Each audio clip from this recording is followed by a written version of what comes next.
red flag I didn't notice in my relationship that I hope you notice in yours. If he doesn't react when you cry, if he's raising his voice at you or like doing something that's obviously hurting you and you are just like visibly distraught and hurt by the things he's saying and blah, blah, blah, and he's looking at you like he's bored, like he's just waiting for you to be done, hills, run. But that's what a lot of narcissists and toxic people will do right there, y'all. Just give you kind of crazy reactions when you're crying in front of them.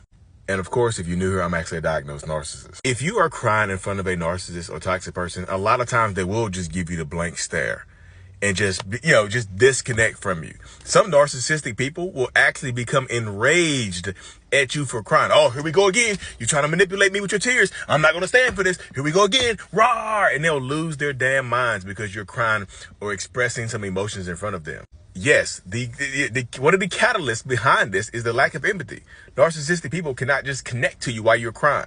And it could be you crying for something that they have done to you. They've made you cry and they get angry at you for crying for something that they have done.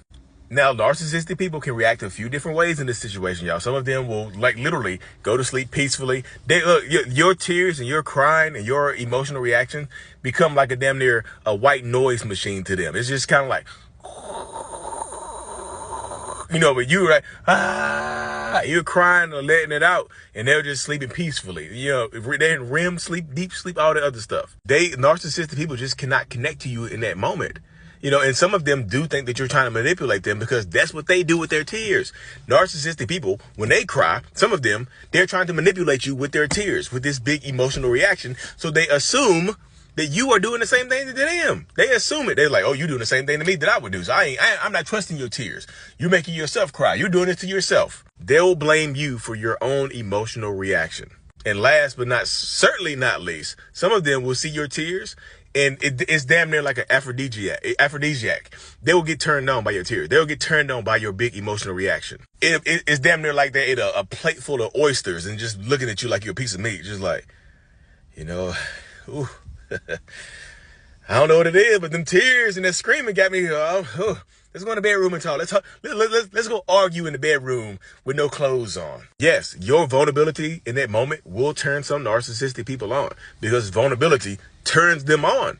Some of them, not all of them. And truth be told, I used to be one of those people who's when you crying in front of me, I used to be one of those people. Like being realistic, I just like, damn. And I asked my therapist about this. See, that's why I'm in therapy. I asked my therapist about this. Like, look, I feel extremely weird when, a woman is crying in front of me and, my partner, and I'm just like, it turns me on. And she was like, that's the vulnerability.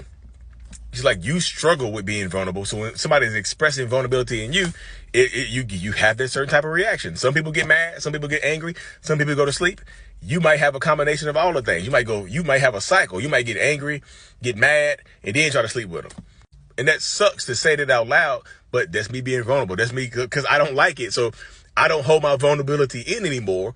So other people's vulnerability doesn't turn me on. You see what I'm saying? I have to work through that in my own therapy. That's my own little kind of weird toxic cross to bear in therapy and whatnot that I deal with. That's why y'all see me being more vulnerable in real life. But if your partner has no type of reaction to you crying, y'all, that is a lack of empathy.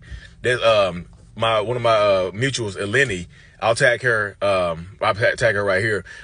She calls it emotional cruelty. She has a great video on her page about emotional cruelty and how people don't give you the correct emotional response to your vulnerability and whatnot. They're emotionally cruel. They're disconnected from you. If somebody cannot console you when you're crying, you might have to kind of reconsider this person and don't try to lean on this person anymore when you expect, in times when you feel like you need empathy and compassion, don't try to lean on this person because they're not going to be there for you. And y'all, if y'all made it this far, you might as well hit subscribe to the channel, YouTube, wherever you're watching this. Hit the subscribe button.